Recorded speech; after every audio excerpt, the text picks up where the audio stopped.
Lord, I lift your name on high, high, high, high. Trevor, what? Are you tuning that thing? What are you doing? I'm trying to. I got it. Getting close though. Does that sound right? Yeah, stop for a second. Stop. What are you doing with the guitar?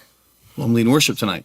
Why are you leading worship? What happened to the band? Well, the band kind of all fell apart. So guess what? Old Trevor's pulling out all the stops from back in my worship leading days. I thought I'd just pick up the guitar and strum a few songs tonight, like Lord, Lift Your Name on High and some of the classics. Yes. Yeah. Well, listen, I love the idea. Yeah. What if we try something different? What if just we spice it up a little and do no worship? What if you told me if this was tuned right here? Is it fifth fret? Yeah, no, definitely it's a little flat. Okay. Listen, no worship. We'll just do announcements, game, and boom, the message. Listen, you told me there's a lot of students coming tonight, and so I prepared really long and hard to lead tonight. Well, that's the thing. See, there's a lot of students coming, and I kind of want to make sure they come back.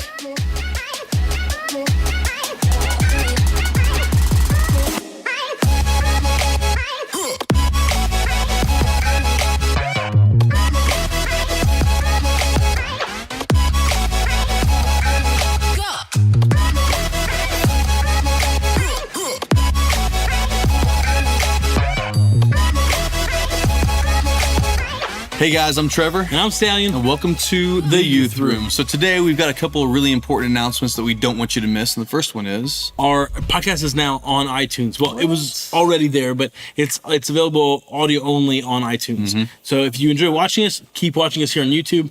Make sure you like and subscribe. But if you want to also listen to us on the go, check us out on iTunes. You can find the audio versions of our files there, and happy to have you there. That's right. And the next announcement is a bit bittersweet because this episode 19, is actually our second to last episode of season 1. Can you believe there's been that many episodes? It's gone so fast. We've certainly enjoyed it.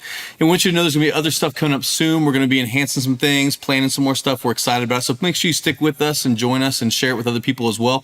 But we'll be having season 2 coming at you very, very soon. So next episode, you'll find more information about that. So stick with us and we'll 20 tell you episodes. About it. It's crazy. Keep with us. We're excited about what's coming. But today we want to talk about something different. We want to talk about worship in your worship space. Now, this is a really difficult topic because as a youth pastor, this may not be your skill set.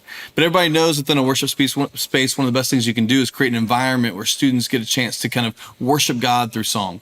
And I already know what you're thinking out there. Worship isn't just music. True. 100%.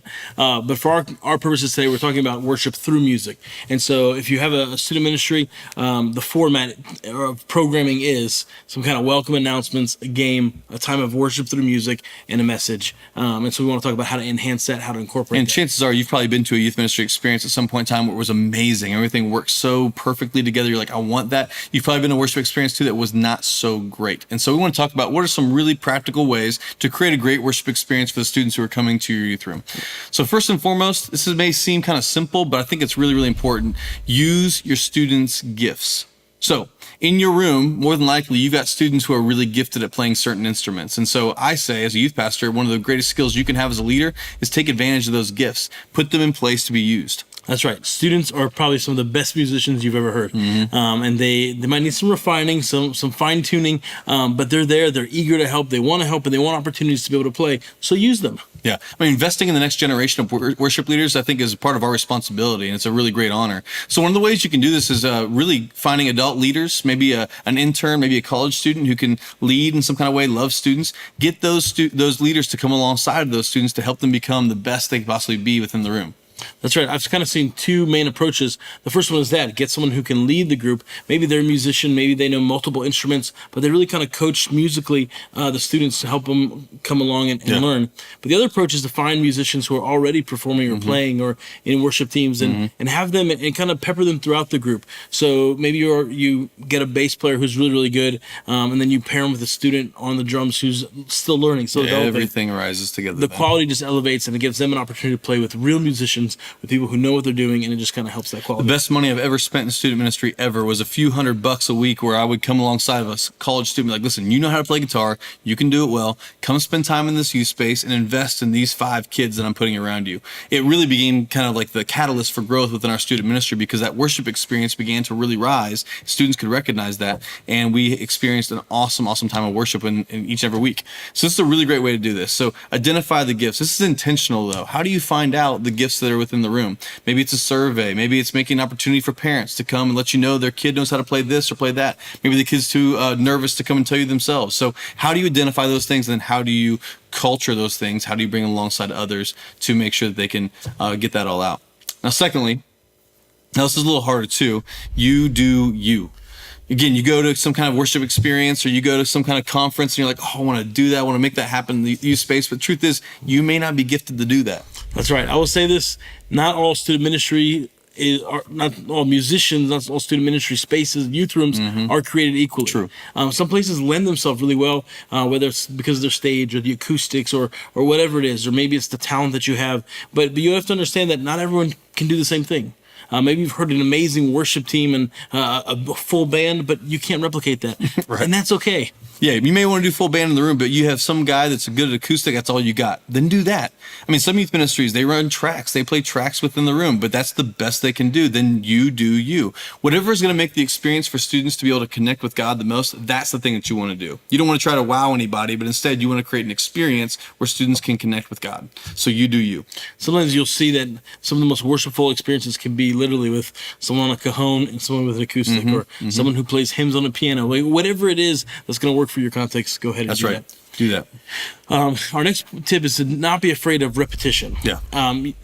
Especially if you're struggling with quality or people learning, it's okay to do the same songs over again. You don't have to have a repertoire of 20 songs. Right. Especially, again, if they're learning, if they're developing, pick 7 songs for the semester and play those in don't overdo them, but keep playing those. Use those in a variety of different arrangements and keep using those songs. Truth is, as a youth pastor, more than likely you hear this song during rehearsal 3 times, 12 times. And then you hear it during the worship time itself. Maybe you have 2 worship nights during the week, and so you hear it twice then too. It gets really easy for us to be like, man, we are killing that song. It's being played too much. But the truth is, you may have a kid in your youth ministry, he only shows up twice a month. That's right. So he's only heard it twice, while you've heard it 400 times. So don't be afraid to repeat those songs, especially if they go in line with whatever you're trying to teach or whatever context during a series that you're in. If they're the best songs for it, make sure you pound those things and make sure that students can grab a hold of them and make them a bit of an anthem for them. If a student hears the song a lot, they'll start to sing more and they'll start to be more involved in that worship experience.